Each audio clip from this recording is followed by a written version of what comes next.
Hello, this is international football commentator Derek Ray, and you're listening to the Ranks FC podcast.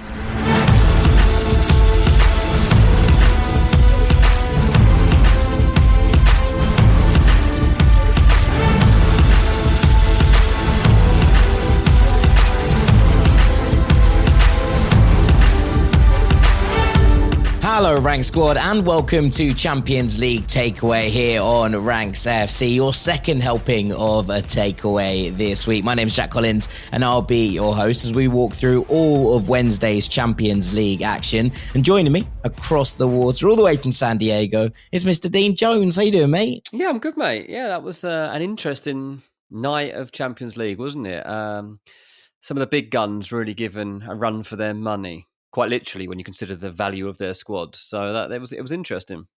I mean, it was probably a more chaotic night, I think, than Tuesday, if we look at the two in parallel.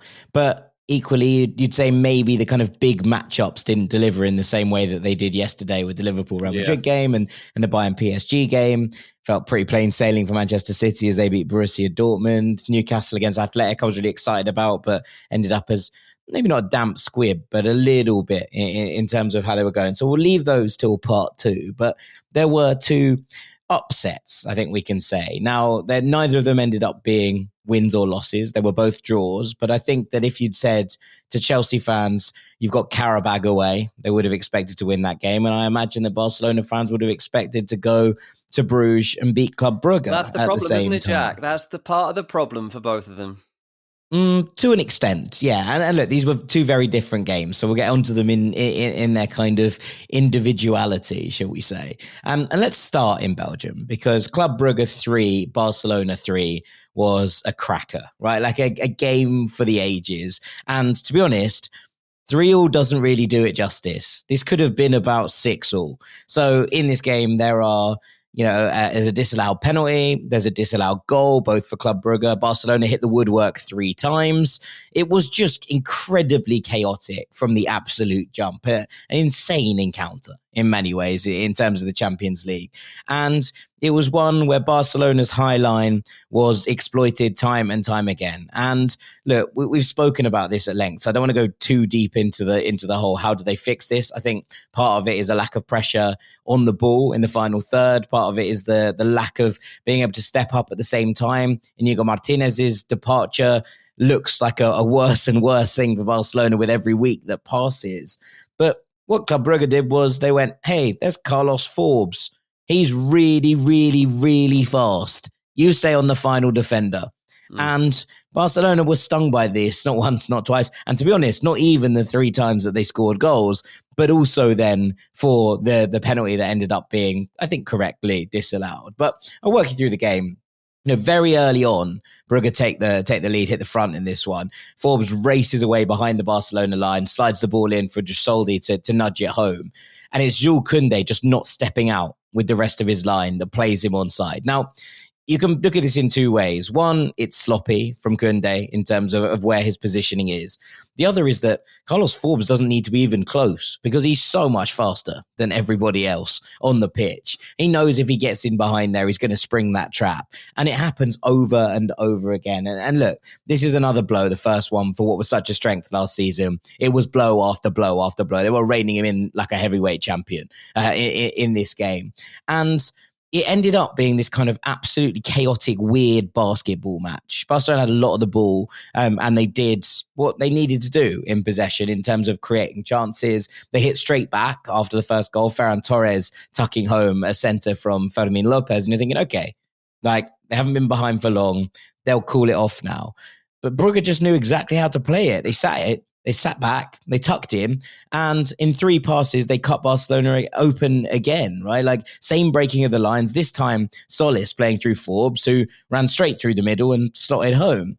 And it felt like you were kind of watching it repeat over and over and over again. And when you allow someone, look, Carlos Forbes is not a player who's had heaps of joy throughout his career, right? He's one of those who was, seen as an incredibly talented youngster. He's still only 21 years old, so I'm absolutely not writing him off at any point at this moment, but came through the City Academy, made that move to Ajax, never really worked out, went on loan to Wolves last season, really didn't work out there, and got the move to Club Brugge in the summer, and it was like, okay, what's this going to be now?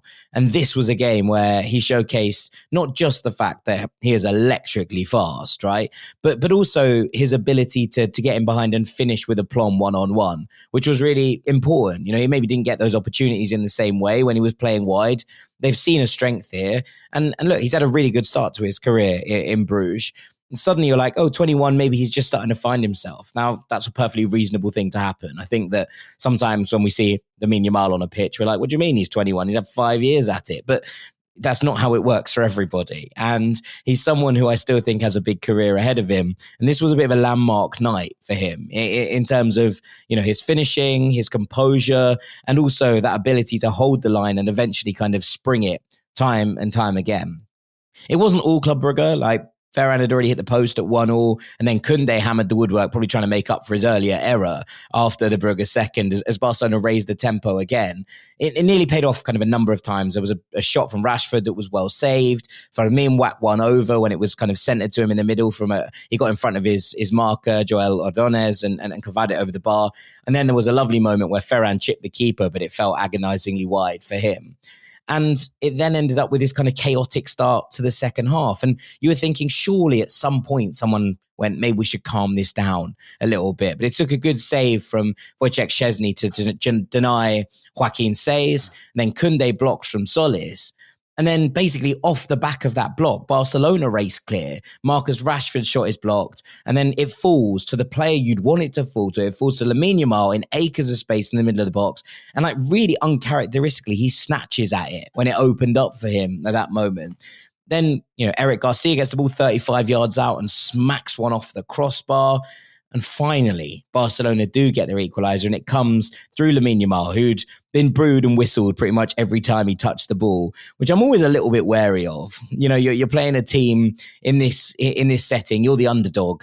Are you really trying to wind Lamine Yamal up? That seems like a bizarre thing to be doing. And he scores this glorious goal. Beautiful, beautiful goal. Lamine picks it up on the edge of the box. He dances through about 2 tackles, plays a lovely little 1-2 with Fermin in the box, and then flicks it past the goalkeeper, and it rolls into the back of the net. Just more glorious stuff from the boy wonder. And yet, kind of just as then, at that moment, you're thinking, okay, surely Barcelona, with this amount of the ball, take advantage of this situation. Back come Brugge again, and Carlos Forbes races in behind, gets in my way, and nicks the ball past Szczesny. A bit of a kind of mimicry finish in some ways. And like, Hansi Flick must be standing there with his hands on his head going, has nobody worked this out yet? Like, has nobody worked out that we've got to track those runners, that if there's a situation, and look, this isn't me kind of criticizing the high line as a concept, because we know how successful Barcelona were playing it last year. But at this point, when Forbes is just running riot behind you, there has to be some level of adaptation as well. And look, Barcelona couldn't create enough to win the game. But it was like they were consistently shooting themselves in the foot. And it looked like there might be a nail in the coffin when Forbes, I don't know who else at that point, thought he'd won a penalty, but it was adjudged to have kicked Alex Balde rather than vice versa. And Barcelona took advantage of the reprieve again. They forced a third equaliser. This time, again through Yamal. He flicks in this cheeky cross, and it takes a nick off Christos Solis on his way into the far corner. I felt a bit for Solis because he'd been brilliant for Club Brugge all game. And it did feel at that point like Barcelona were the team that were going to go on and win it, because Brugge handled Yamal well in the first half, but as they tired, he really started to get a lot of joy against the young left-back, Sayes, which is fair enough. But also I thought about that statement and I was like, the guy's almost 3 years older than Lamine Yamal, so to call him a young left-back feels a little bit disingenuous in that regard. But he'd shackled him really well for about 55 minutes, and eventually just the amount of work you have to do to try and keep Lamine Yamal quiet really started to catch up with him. Brugge thought they'd won it late on. Romeo Vermont on as a sub. He robbed Szczesny as he was trying to Cruyff turn in the box, and he tucks the ball home, but He clearly catches the keeper as he tackles him. There's no contact with the ball. It's a bit mad from Szczesny, but he does actually execute the Cruyff turn quite nicely, and he's taken out a bit, but yeah, a little bit. I think it's a foul. It is a foul, but it's a risky game. It's a risky game. It is a risky game, but he's got away with it. I felt a bit sorry for Brugge, but yeah, it's the right decision. It is the right decision. I mean, look, another chaotic match, another basketball game involving Barcelona, and there's a couple of bits here. I think that they're crying out for a few things. I think they're crying out for the international break. Just get to the break, win the game at the weekend, and get there and just kind of reset and refresh. But also, I feel like the energy around Barcelona is a bit weird at the moment, right? Like, they got through the game against Elche the weekend, but they were not that convincing. I said this on the Princess Patter episode on the Patreon, that it feels like Barcelona are so desperate to get home. Like, Dani Olmo has played for Barcelona for like 14 months now since he came back. He's not played a game at Camp Nou. No. Like, you don't even know where it is. At some point, they've got to get back into their stadium and like get a little bit of the energy around it back, because it feels like they kind of burned themselves out a little bit playing in this chaotic manner last season. And with a few departures and a couple of injuries and, look, some players just not playing well, that's fine. Like, it feels like all of that momentum has stalled. They need a lift. And I wonder if just that return to their home stadium, even if it's half full, gives them the energy they need to actually kick on again this season. Yeah, I mean, you're not going to win the Champions League by playing in this manner. That's the bottom line. You referred to it as a basketball game. Like, no one's ever won the Champions League by playing in that manner. So they need to rectify that. It's all very well playing a high line, but you do also need to know when to change that, or when at least adapt the tactics so that you don't have one of the fastest players in the world racing in behind every single time. So that is something that, yes, Hansi Flick's got to see too. But as you say, the players themselves have to identify in game as well when it's not going well. But yeah, they've got out alive. It doesn't matter too much at this stage, even though I do think that there is, after the learnings of last season, I think there does feel like the big clubs are like, can we just get all these points in the bag early so we can chill a bit for the last couple? But I'm not sure if Barca yet are going to be in that situation, because this is a game that they would have expected to win. Yeah, I mean, look, we shouldn't take away from the fact that Barcelona played some really high quality stuff here, right? Like, it isn't that they were dreadful in attack. It wasn't like they didn't put together some really nice attacking sequences. It just feels like this Achilles heel. And it's one thing last year where, the reward felt like it was so much better than the risk. But, Club Brugge are a good side. And actually, I think the way that they've acquitted themselves in Europe so far has been quite impressive. 2 losses ahead of this game, sure, but they win that opener in really fine style. And I think that if you can identify, and look, they're not the first team to do this, right? Rayo Vallecano came up against this Barcelona side and just went, yep, all right, we'll work out one way of getting through this. And it's not to say that Barcelona won't have fixed it by the time it gets to March, right? We're not sitting here and saying this is the team that there's no way they win the Champions League. There's no way they win the Champions League playing in this kind of manner and defending in this kind of way. Not that they can't win the Champions League playing a high line, but not if you're defending the high line like this. And I think that there is an element here where it's got to either fix itself, which involves someone stepping up into that kind of role that Inigo Martinez played last season, which was so commanding and it made sure the entire thing operated, or something has to adapt. And there was a kind of feel, I think, later last year where Barcelona started to drop a little bit deeper. It's just about finding that balance. And it feels like right now, Barcelona's balance is completely off. Part of that is the lack of pressure, right? Part of that is the lack of Rafinha, the fact that Pedri wasn't here in terms of the game that was played out and the control that he offers. But it all has to click to play a system like this. And when it's not clicking, Barcelona need to find other ways of kind of just defending, in that, there are going to be teams that try to exploit this. You can't let them have the run of the green the way that Club Brugge did tonight. Yeah, that seems very valid, mate. 4 games into a Champions League campaign, Barca sat there in 11th. It's not disastrous, That's, No, it's really not, it's and it shouldn't be okay. taken as such. But when you look at the fixtures and you look at who your Champions League games are against and identify threats, you're more looking at like Chelsea away than you are, Club Brugge away. So it'll be interesting because that is going to be a big game that they've got next in the Champions League. Yeah, I mean, look, let's come on to Chelsea because as much as they had their own troubles tonight, they will be looking at that Barcelona performance and thinking, well, they keep playing like that. We know exactly how we're going to try and exploit them. Well, the problem is they don't know what team they're going to put out because, what do we call it? Maresca roulette or something? I don't know. Enzo roulette. I don't know. But this guy just makes so many changes. No club in the Premier League has made as many changes to a starting 11 across this year as Enzo Maresca. And this is one of the pitfalls, I guess, that comes with spending so much money on the squad and having so many great players. Qarabag's squad is worth £22 million. Chelsea's was worth £1.5 billion.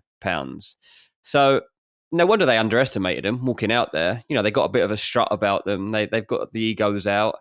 They're like, we'll come here. This will be all right. Like, I'm the dogs, like. But nothing about Qarabag's last three performances in the Champions League should have led them to that conclusion, right? Like they were excellent when they came back against Benfica in match week 1, which ended, the time of Bruno Lage there.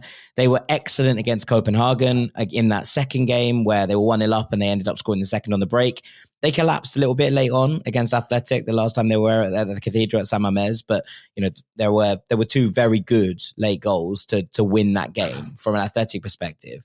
Like everything we've seen from Qarabag in this competition is that they shouldn't be taken lightly. They were good in the Europa League last season and they've stepped up to it. And look, if it was the first team, if it was Benfica on that opening day who underestimated them, okay. You can look, you shouldn't, but you can understand that. At this point, we have a barrel of evidence to show that this is a good Qarabag side. And to go there and make this many changes and leave out this amount of big guns, I thought was a little bit disrespectful from an Enzo Maresca perspective, and he was punished for it. I mean, I don't even know that half the Chelsea team knew where they were flying to, mate. I mean, I saw one video. But that's fine. Like that I don't doesn't think that matter. is fine because I think that is part of the disrespect. I think it's like, who are they? Oh, whatever. And they're just getting on a plane, listen to their team talks. Like that can't exist anymore because Qarabag actually aren't mugs. Like once upon a time, yeah, you would have gone there and rolled them over. But they're not that team this season. After this game that we've just seen played out here, 2-2, Chelsea and Qarabag after 4 games, both on 7 points. Like, I do think there was a level of disrespect here, and Chelsea probably could have won the game still, but equally, they could have lost it late as well. Qarabag will feel that this was on the verge of the biggest result they've ever had. I mean, it still is to some respect. They've never beaten an English team. When they were 2-1 up, they probably felt they're on their way to doing that. Look, Esteval, I don't think does underestimate people.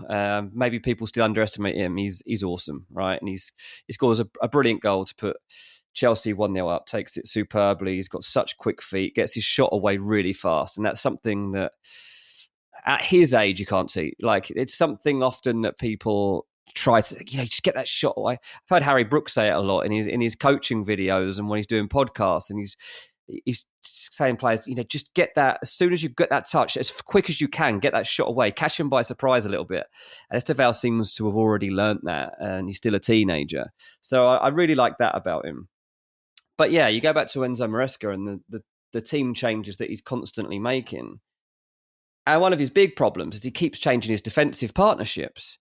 And it's just not really going to work for him if he keeps doing this. And there are obviously a certain element of people that don't believe that Enzo Maresca is going to last as the Chelsea manager. And maybe they've got a point. Maybe at some point this caves in on him. He went with Hato and Tosin here as the centre backs. My thoughts on Tosin. I don't think he was up to being a first choice Chelsea centre back. At times, I barely thought he was a first choice Fulham centre back, to be honest with you. But Hato was then at fault for both goals here. One definitely, Second one, bit unlucky. He gives away a penalty with the handball, right? But ultimately, you can't keep messing around with it. And, you've got... It's quite a similar back line to the one that started in that Qarabag Cup game against Wolves, where Chelsea shipped 3 goals, right? Okay, one of them came after the red card, fine. But actually, the way that it all kind of played out with the second half collapse there from a defensive perspective, and people were like, you can't really talk about that Chelsea team because it was so heavily rotated. And you say, okay, they got the job done, they won the game, right, fine. But to then go and play a Champions League game like that, I think that there is an element of kind of, okay, we're taking this less seriously given the opposition. And look, people will also point to the fact they say, well, Chelsea have a big squad. They have to rotate. They've brought in a lot of players for a lot of money. Jarell Hato cost them a lot of cash, right? They need to rotate and find opportunities for these players to show their worth. And there is an argument to suggest that. But the kind of wholesale changes, as opposed to 1 or 2 players coming into a settled team to make their mark, I think probably speaks to something slightly different. Yeah, exactly that. So the exact stat is that Chelsea have made 85 changes to their starting 11 this season across the 16 games. So that's clear of any other Premier League team. And of course, Chelsea have a situation that is different to everybody else because they had the Club World Cup. I'll take that into account. But ultimately, you won that competition. You've got a big old banner that says you're world champions. If you're playing against Qarabag, make sure you win the game.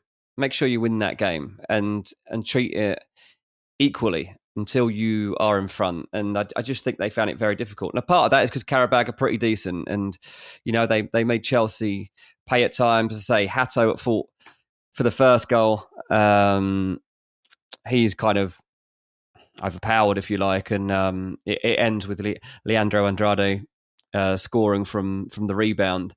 And then Hato gives away a penalty when he handles an Andrade cross and Jankovic sticks it away nicely. But Chelsea are saved by the fact that they have got such a big squad and they bring on Enzo, Delap and Garnacho, and that's enough to salvage the game, basically.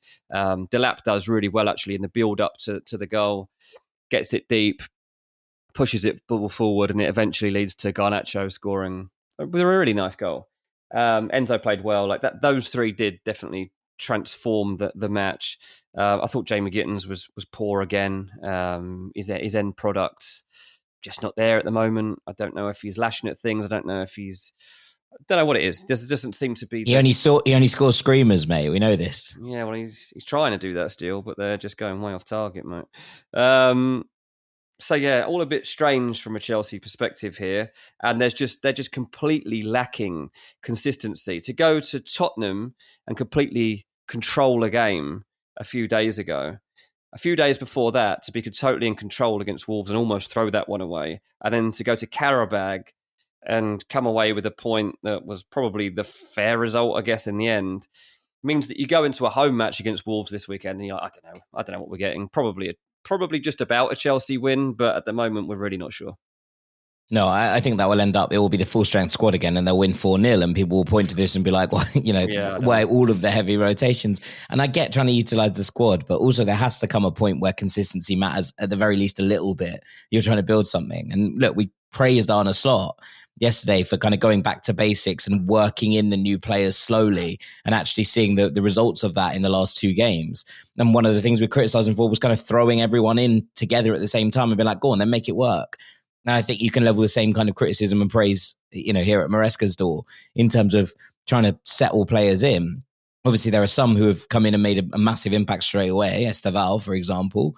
But in terms of getting everyone on the same wavelength and on the same page, it doesn't quite make sense to have this kind of wholesale changes from where I'm standing anyway. But yeah, it was pretty poor, I thought, across the board from Chelsea. And yes, it's a good goal from Garnacho. And again, do they have the opportunities to win it? Yes. Do they also have the opportunities to lose it? I think, as you say, the draw was probably the fair result in the end. Right, we'll take a little break there. When we come back in part 2, we're going to talk about 2 more Premier League clubs who were in action tonight, who had more favourable outcomes. Stick with us here on Ranks FC. Welcome back to Champions League Takeaway here on Ranks FC. A slip-up for Chelsea, a slip-up for Barcelona. No such slip-ups, Dean, for Manchester City, who dispatched Borussia Dortmund 4-1 at the Etihad. Yeah, I mean, it was wobbly for the first 10, I have to say that. And you're wondering about the lineup that Pep had put out, particularly defensively. It did look like Dortmund would give them a game in those opening 10 minutes, particularly looked like they might get some joy down the flanks, but ultimately City just were able to play to their strengths, and one of those strengths in this game particularly was Phil Foden being able to play on the half turn. Now, I don't know if there's a better player on the half turn than Phil Foden, to be honest with you. Like Josh King. Maybe Josh King. But it's weird. Like, so Foden scores 2 goals in this game, and both times he drifts between the lines, and one time he's got like a square of players around him, and the other time he's got almost a circle of players around him. And I want to be critical of Dortmund for that, because I'm like, you've just got to have someone tight on him. But when you're watching it at full speed, it's so hard. And Foden's just so aware. Now, I think you can criticise Dortmund a little bit for ball watching. I think that they get so drawn to the ball as it gets into their final third that there is a sense of like, one of you's got to be in control here, and pointing out that Foden is unmarked. And Foden just does that little thing. He has that little look over his shoulder before the ball's got to him, and he knows he's got the second to get on the half turn and then put his shot away. And both times he does it. The first time, it puts Man City in the lead on 22 minutes. And then a few minutes after that, Haaland is able to stick the second goal in for Man City, and it really controls the game for them. It was a really good atmosphere at the Etihad for this one. It sounded really loud in the early stages, and it felt like a proper occasion. Dortmund fans obviously bring a lot to that, and they continue to get behind their team, despite the fact that once they were behind, there seemed very little chance of them coming back. But yeah, it was impressive stuff. Haaland gets another goal record, by the way, 5 goals in succession in the Champions League. Not only that, but he's now done it for 3 different clubs. So that the record is that he's now done that, made that sequence 3 different times. So absolutely unbelievable stuff from him again. And it does build up nicely towards that big game that we've got at the weekend coming against Liverpool. But yeah, I think that generally Dortmund started with good intent. They were never really going to be able to last out as they did, but I thought they might last longer than 20 minutes. As I say, maybe caught a little bit flat-footed on the Haaland goal in particular. But Foden, again, with the third goal, puts them 3-0 up. And it's just, as he gets into those situations, he just wanders in, and as the ball's played into him, I just don't know how you stop Foden when he's like this. We haven't seen enough of it over the course of the last year. Certainly this calendar year, we haven't seen the real Phil Foden, really. But he's definitely been getting back up to speed. And this was a great performance from him. And I was quite excited by it. Not sure what Tommy Tuchel's going to make of it, because he's getting a bit of a headache at the moment. You know, Bellingham's put in a couple of big performances recently. Now Foden's putting in some big performances, and you know he's got some big decisions to make on which players he's going to leave out next summer. So that will be all very interesting. Dortmund did give themselves a bit of a lifeline when Anton brings it back to 3-1. And to be honest, Man City just went to sleep.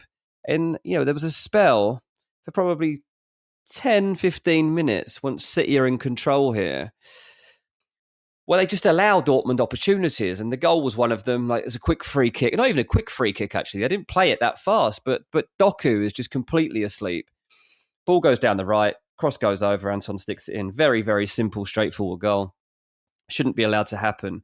And actually, I was thinking that wouldn't happen at Arsenal. Like that, I thought that was interesting. I was like, that's something that Man City sometimes don't have. That like tenacity for a clean sheet doesn't seem to be there at City in quite the same way as it is when Liverpool and Arsenal are totally at their best. You're just not getting it. So it'll be interesting to see if they can, be a bit more resolute. They had a spell recently, City, when they kept a couple of clean sheets back to back, but I just don't feel it on occasions when they're up against some of the best teams that you can trust them to keep them out. So I've still got my eyes on that situation. Cherky scores, puts the icing on the cake late on, and makes sure that everybody with a blue shirt inside the Etihad is going home with a smile on their face. He's finding a really nice rhythm now, Cherky. He came on as a sub in this one. Came on with 10 minutes left for Savinho, who had a good game, by the way. I mean, I'm critical of Savinho, and I've said that I don't know what his long-term role is in this City game. And to be fair, the other day you said, "Oh, you think he's playing well," and I was kind of on the fence, but I take your point. He's definitely getting up to speed. I thought this was a good performance from Savinho. So they've got some more options now. Maybe it's Pep Roulette coming back into play here too, because Marmoush comes on for Haaland, Cherky comes on for Savinho. This is what I was going to say. You look at the substitutes that City brought on today: Ruben Dias, Marmoush, Cherky, Bernardo Silva, Ryan Aït-Nouri, right? Who they leave on the bench. Rico Lewis, who's been very good recently. Oscar Bob, Kusanov, who I think is kind of settling in now this season. Nathan Ake. You're a bit like, okay, the depth is coming back. And when Rodri comes into the mix here as well, which you'd assume he is going to at some point, it's going to look pretty deep from a City perspective. I think the returns of Marmoush and Cherky are massive, right? Not only in terms of giving competition in those midfield areas and in those wide areas as well. Phil Foden coming back to form is obviously something that the City fans can always get behind. But the fact is that, you know, we've spent a long time talking about the fact that it felt like the only goals were coming from Haaland for a while. And that's okay if you have someone who's scoring the goals in the way that Haaland is. But Foden getting 2 today, Cherky getting 1, Cherky scoring at the weekend, Marmoush coming on and scoring in the cup the other week. You're looking at it and thinking, okay, there's starting to be goals from elsewhere. And that's a huge step in the right direction for City, and just starting to share out not just the goal scoring load, but the creative load as well in this team. Yeah, definitely. As I say, I found the interesting the lineup for this one, because obviously there's that Liverpool game on the horizon at the weekend, and I don't know, I was quite surprised to see Dias on the bench, to be honest. I thought that for a game like this, Dias might have started, and maybe Gvardiol would have been pushed over to play fullback. Can't drop Nico O'Reilly the way he's playing at the moment, I thought he would for this one, and in the early stages, in that first 10 minutes that I was talking about, I was like, this might be a mistake. Mateus Nunes at right back and Nico O'Reilly left back. It did early on look like a weak spot for Man City. In the end, they were able to overcome it. As you say, Aït-Nouri did end up coming on for Nico O'Reilly, but it was only for the last few minutes. But yeah, being able to bring all those players off the bench just makes me wonder. I couldn't tell you what the team's going to be against Liverpool, because Pep's got a lot of people pushing now for a starting spot. Yeah, and look, there's a level of that we talk about in terms of squad depth that we've just looked at with Chelsea and say, okay, too many changes can be a really bad thing. It feels like City are making them, but making 3 or 4 at a time rather than 8 or 9, which is probably the way I would suggest that they do it. Yeah, exactly that. But a good night. Pep looked very smart, like suited and booted almost on the touchline. Pep for this one, so it felt like a big occasion, and City played like it was a big occasion. Yeah, very nice. And look, Dortmund are having a pretty good start to the season. So to beat them this comprehensively, even if the scoreline perhaps flatters them a touch, I think is a good sign from a City perspective as well. Still unbeaten in the Champions League. Let's go over from the northwest to the northeast of England. Newcastle United 2, Athletic Club 0 at St James's Park. And look, after a pretty lethargic performance at the weekend against West Ham, Newcastle absolutely tore out of the blocks here. Joe Linton had an opener ruled out for a very tight offside call as he started to burst through. It was something that would happen, throughout the course of the game. But it was Big Dan Burn the St James's Park wild. Absolutely unbelievable header from Big Dan Burn. Hands outstretched behind him like some sort of avenging eagle. And he meets it perfectly. Not only is it a bullet header, but it curls into the top corner. Something you don't see very often, but just an incredible header for Dan Burn. And something they were talking about on TNT that I thought was interesting. They were saying, is he the biggest kind of local cult hero, like a Geordie cult hero to Newcastle fans? By the biggest, you mean like 6'6"? Yeah, well, he's definitely the tallest. But since Alan Shearer, and the answer's probably yes, isn't it? Like that's probably the kind of company he's keeping right now. Yeah, it probably is actually. I mean, I'm not a Geordie, so I don't know. But yeah, I'm trying to think of a good answer to come back at you with, but I can't. So that probably says a lot. We'll go with it. Big Dan Burn from Blythe, but just an incredible Write in the goal. comments if you can think of someone, yeah. Yeah, if you can think of someone else in that category, I'd love to hear. But it does feel like a local hero, not just a Newcastle player, someone that's from the area. But anyway, he scores the first one. It actually settled into a really good game. Athletic were much, much braver than they were at the weekend against Real Sociedad, where I thought they were a little bit limp. Newcastle looking to release him behind. They had some good spells of pressure.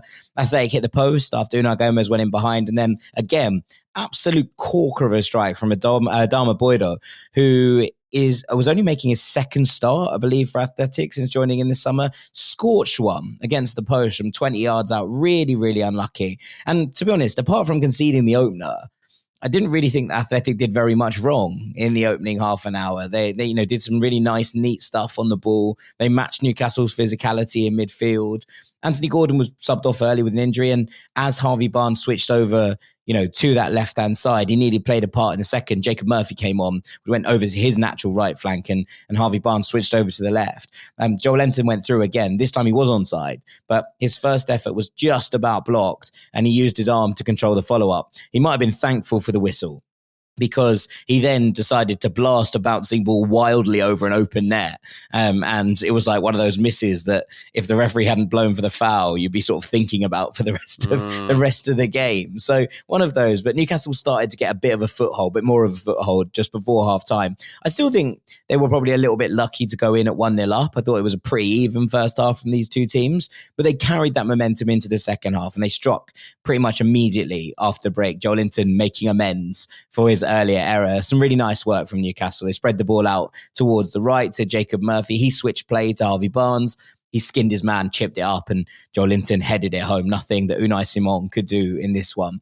And to be honest, it felt like the second goal really calmed Newcastle and the crowd down in terms of the nerves. And they controlled the second half quite nicely from that point. So much smoother from Newcastle up to about the last 10 minutes where Athletic had to go a bit for broke. But I think that the Eddie Howe, Newcastle fans and Newcastle players will be pleased with this performance. A couple of bonuses. Obviously, the Anthony Gordon injury, it looked like a flare-up of that hip injury that's hurt him a couple of times, which is a cause for concern. But Lewis Hall, making his return from injury in the second half, very, very well received by the St. James's Park faithful. And I also thought it was interesting to see Alanga operating on the left of the front three when he came on. I wonder if Gordon is out for a little while, that's something they look to utilise to continue with that kind of pace in behind, with Voltamada dropping into the middle and trying to kind of release players in behind. That's a big blow, mate, Gordon. That's a massive blow.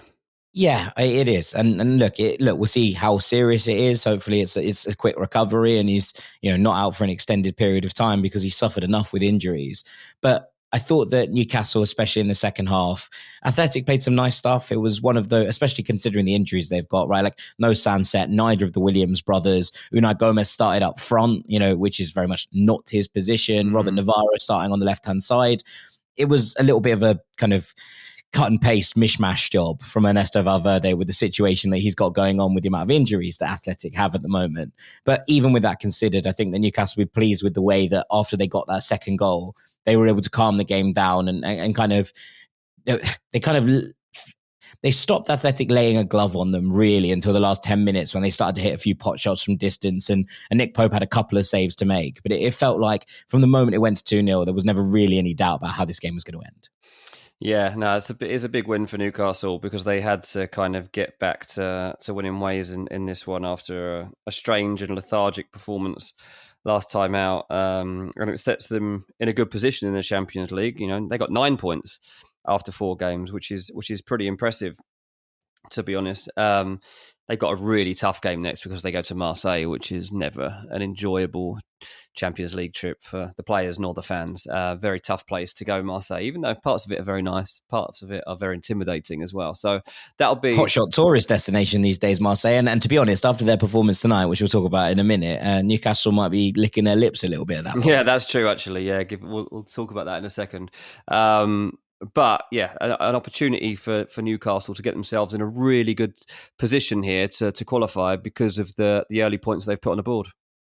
Yeah, 100%. 100%. A good win for Eddie Howe, a good win for Newcastle United, and a magic moment for Big Dan Burn from Blythe. It's about all you could have asked for, I think, if you're a Newcastle United fan. Right, we're going to take a break there. When we come back, we're going to wrap up all of the rest of the 5 games remaining that happened on Wednesday in the Champions League. Don't go anywhere.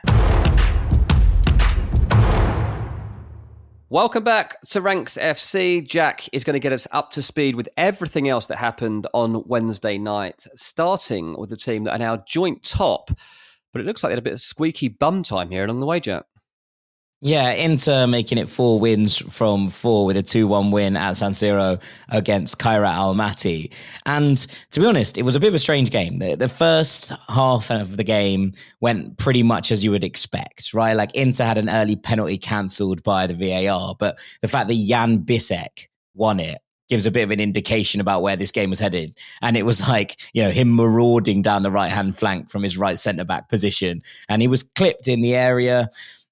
Turns out he pretty much kicked the defender. I think it's a bit 6 of one, half a dozen of the other. I think eventually they've come to the right decision. Although the fact that they had to go to a VAR check, I think is a bit weird. I don't know if it was clear and obvious. But either way, it took until almost half time for Inter to actually force the opener despite their dominance. And it was literally forced in by Lautaro about the third time of asking, with just Kairat bodies being thrown in front of the ball as he tried to whack it into the back of the net. But they got it right. And it was mostly Inter dominance. Kairat did occasionally threaten on the counter, but they were very much rightly ahead at the break in terms of the way that the game had developed. Pio Esposito, by the way, continues to look really, really good. He combined beautifully with Lautaro at times here. His emergence as a serious top-level threat continues to be one we'll keep an eye on.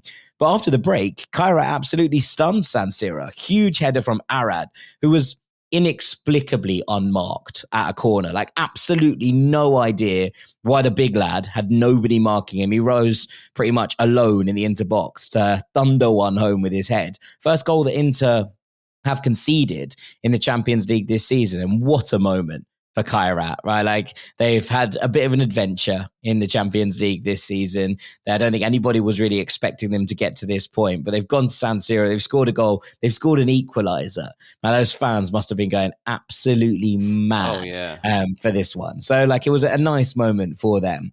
It didn't really last very long though. Inter scored a lovely goal to make it 2-1. Pio Esposito layoff rifled home by Carlos Augusto from all of 25 yards, like a proper daisy cutter. Really, really nice strike. The Inter at the start of the day would have looked at this and said, okay, we're 2 goals in terms of the goal difference behind Bayern and Arsenal at the top of the table.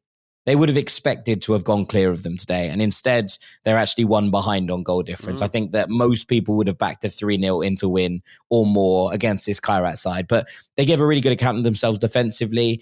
Inter weren't particularly prolific for all of the ball that they had, for all of some of their spells of dominance in terms of possession. It didn't really feel like they were creating a load of clear-cut chances. And, they'll be a little bit disappointed with that. But ultimately, 4 wins from 4. They've conceded 1 goal, and it was this game that they've managed to ship one. I think they'll be pretty pleased with their start, considering, what happened in the final last season, considering the change of management, considering it hasn't been all plain sailing in Serie A thus far. Their Champions League form has been a bit of a marker that Christian Chivu might well be up to this task, I think, and another win for his CV and to put on this Inter squad. Yeah, absolutely. I was obviously expecting a slightly more resounding result than that one. So I wasn't actually aware of it until I'd finished watching the Man City game. I hadn't actually seen the outcome of that one. So I was like, huh? But yeah, it feels weird. A narrow win, yet they're doing as well as they really could be so far in the Champions League. So it's a weird season, I think, at the moment for them, because it's not wholly convincing yet they're just fine. Like it's all fine.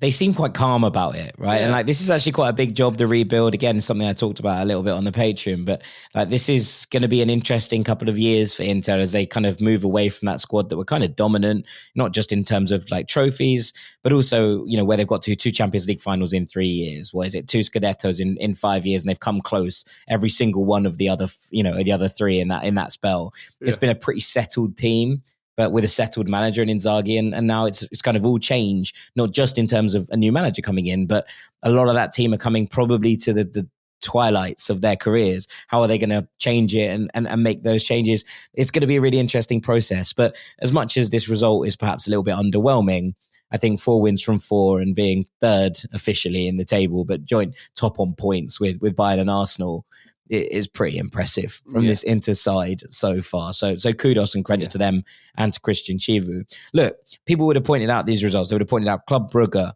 getting a point against Barcelona. They would have pointed out Qarabag getting a point against Chelsea. None of them the best result of the day. The best result of the day, Paphos 1, Villarreal 0. And just an incredible watch in the early kickoff. I mean, look, Villarreal have been pretty dreadful in the Champions League. They're flying high in La Liga. They're third in the table. They've had a very good start to the season. The Champions League bit, less good. And Derek Lucassen scored to give Paphos their first ever win in the competition, and the first of any Cypriot side for 14 years, almost to the day. 1st of November, 2011, Hapoel Nicosia beat Porto 2-1. It's been 14 years since we've seen a Cypriot win. And I tell you what, Dean, I have been saying this and banging this drum a little bit in terms of the podcast over the last few weeks. Yeah. I think it was coming. It was coming. And I've been talking about the fact that I think the Cypriot football is in a really good place with the competitiveness at the top of the table. But and look, if they hadn't had a man sent off against Kairat last time out, they might have got their first win there. They gave a decent account of themselves. They lost 5-1, but actually in terms of the way that they played against Bayern, I was really impressed with them. And they also, you know, got a point in that opening day, again with 10 men, away at Olympiacos, which is not an easy place to go. So to actually have got this win, and I think a lot of people would have seen that opportunity against Kairat and gone, that was the one where we could have got a win on the board in this one. And instead it's come at home against Villarreal, which is an incredible thing. The stadium was absolutely bouncing in so many ways. I mean, look, Villarreal had their chances in the first half, right? Like there were moments where Mikhail Tadze missing the ball when he just, you know, and I like Mikhail Tadze a lot, but it's inexplicable how he just completely misses the ball when he's clear on goal. Papagay had an effort at the keeper when he went clear through as well. And it was like in that first half, there were a couple of moments for Paphos as well. Domingos Quina, who is a blast from the past, I didn't think I'd be seeing in the Champions League this year, I'll be honest, had a really lovely run where he kind of beat a couple of players and curled one just over the bar. But when the goal goes in, and it's a very simple goal in some ways, a corner comes in, Lucassen completely unmarked, powers ahead at home in this one. And Villarreal started to kind of make some changes, make their search for an equaliser. It all felt a bit fruitless, to be honest. It didn't feel like there was any real cohesion in terms of the way they were attacking. I thought that there was some standout performers in the Paphos defence.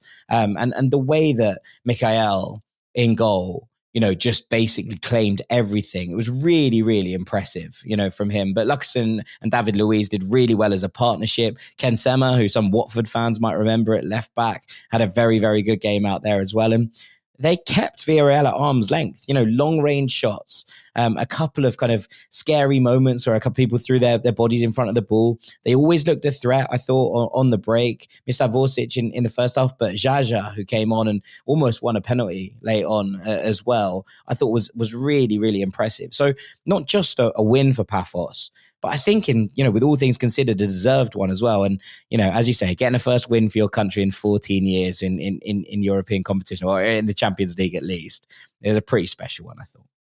Yeah, definitely. I mean, you did kind of put us on our radar, mate. I think it was last time we did a Champions League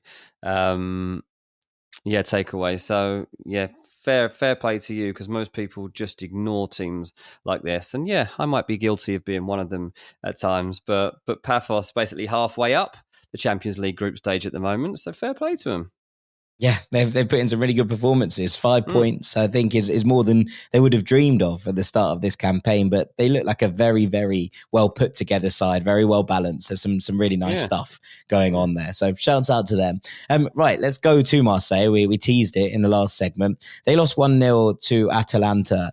This was brutal from a Marseille perspective. Like Atalanta, far the better team here. But this was one of those games where I kind of wondered if there was going to be like hella drama, and there was hella drama across it because it started off with drama. Geronimo Rui, who was playing in the Marseille net, went from 0 to hero really early on in this one. He gives away an absolutely ridiculous penalty by taking out Kristovic after his own poor clearance had allowed them to go in. And then he saves Charles de Ketelara's penalty. Really brilliant stop down to his left. He's got an incredible penalty saving record, Geronimo Rui, you know. Yeah. And it's almost like he's giving the way to save them at this point because there was no need for him to give away the penalty, but redeems himself. And it kind of gives the Velodrome a massive lift.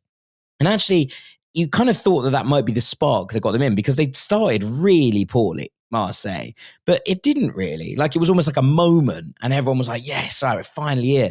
And then Atalanta just got the ball done. They played some really, really nice stuff, lovely, intricate patterns of play. And as so often this season, right, they just failed to find that killer touch at the end. Marseille really quite poor in that first period.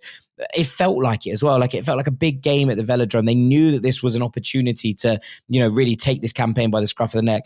The whole place felt nervous, like including the team. And Atalanta thought they'd finally found the breakthrough after the break. About 20 minutes left to play. They finally got some joy down that right flank and squared the ball for Lookman to tap home. Turns out there was an offside in the build-up. Really weird decision. Like to me, it felt like there was at least one phase of play with a Marseille touch of the ball before Kristovic actually touches it. A huge reprieve for Marseille. They had some joy. They brought on 18-year-old Robinho Vaz for Paixão, and it drew a few groans from the crowd because Paixão was probably Marseille's best player over the course of the game as a whole. But I thought that the Vaz made a real impact. He ran the channels really hard. He got into dangerous areas. He looks like an exciting one for the future. And then the drama switched to the other side of it because Ademola Lookman was taken off. And he basically had a physical fight with Ivan Juric when he was coming off the pitch. They were like grabbing each other, like being separated by staff, etc., which is not ideal given that he's really just been reintegrated into this team after basically spending the entire summer demanding that he's going to leave. True. Now, Juric is a bit of a hothead, right? And Ademola Lookman has clearly had his issues with the club, for a variety of reasons, some of which were perfectly reasonable, like Gasparini's comments about his penalty-taking ability last season, which were probably a little bit out of line. But I think he thought he was going to leave in the summer. It didn't come about. He's been reintegrated. And it looks like Juric says something to him as he comes off the pitch, and Ademola Lookman reacts to it. So we'll see what the outcome of that is. But I'll put it this way. I don't think that both Ivan Juric and Ademola Lookman will be at the club come February the 1st. Ooh. I mean, which day they decide to go with it is a different question. But, after a win here, a little bit for the manager to kind of cling on to. But if you didn't think that was chaos enough, we had one of the most mental VAR dramas of all time with like a minute left to play. So the ball was in Atalanta's box and Ederson clears it. But in the process, the ball bounces up and it hits his arm. Now, Marseille players go absolutely ballistic, right? Asking for the penalty. Atalanta don't. They go straight up the other end. And from about 30 yards, substitute Lazar Samardzic screams one into the top corner. Like a proper, you don't save those. Like it's a really, really good strike. Now, there is madness in the stadium. Marseille players surrounding the ref. Roberto De Zerbi comes out of his technical area with his iPad. He's trying to show a replay to the referee and the fourth official on the side. The referee comes over as if he's going to take a little look at the VAR monitor, right? And instead he just books De Zerbi and the place goes absolutely ballistic, right? Like VAR tells him there's no chance it's a handball. I'll be honest, I think it is. I think that Ederson handballs it. It bounces, it's his touch, it bounces off the floor and it hits his outstretched arm before he clears it.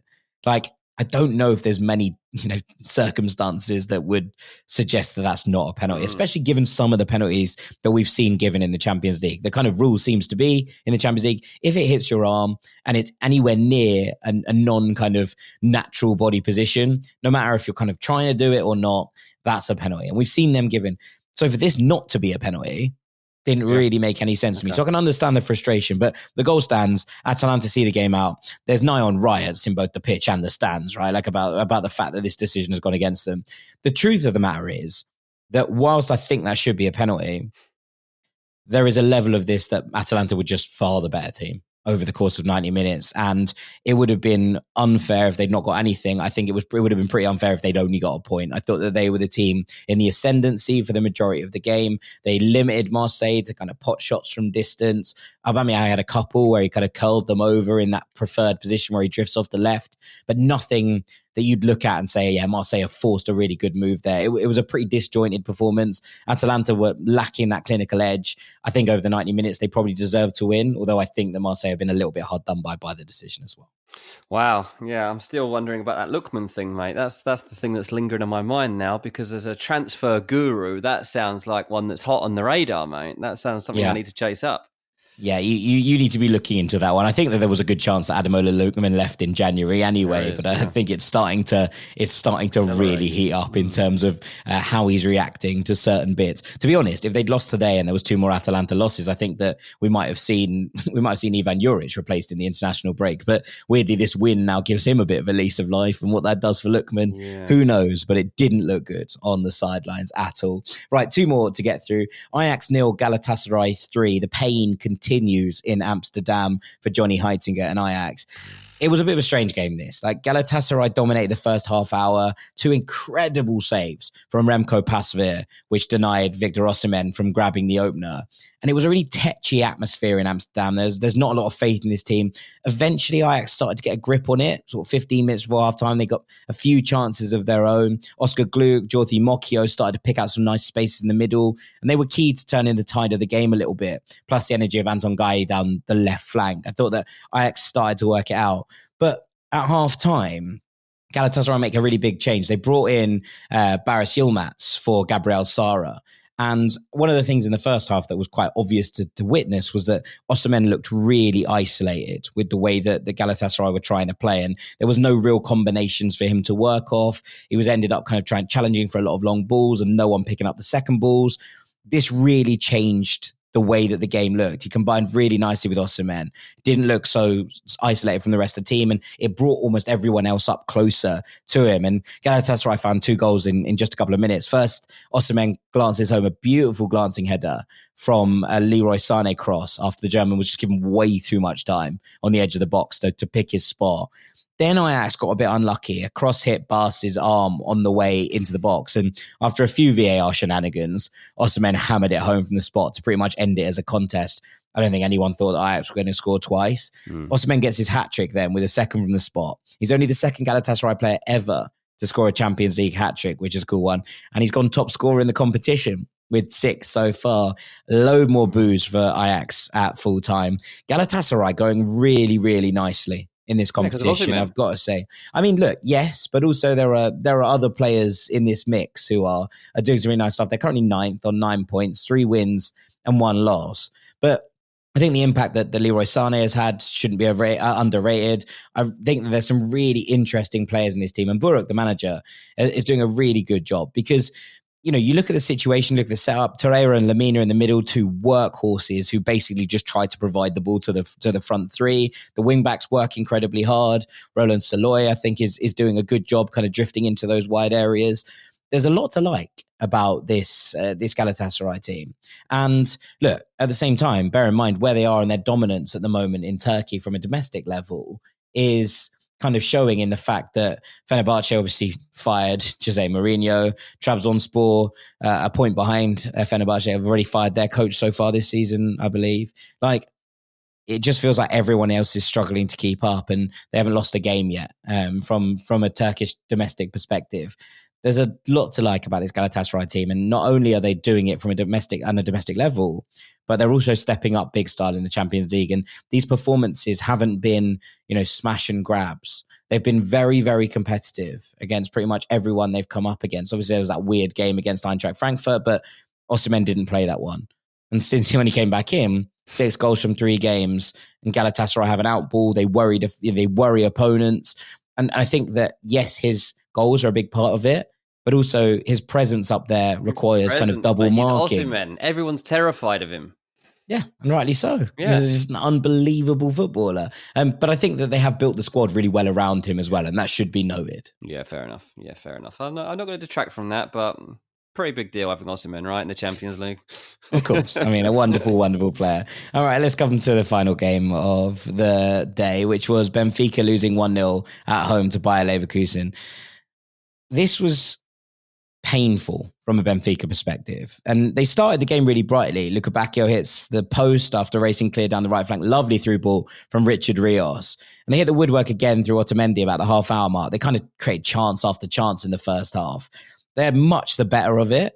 And there were some really nice combinations from Leverkusen when they did get the ball forward. And it's not to take away from what they were doing. And under Kasper Hjulmand, I still think that they're a big rebuild in progress.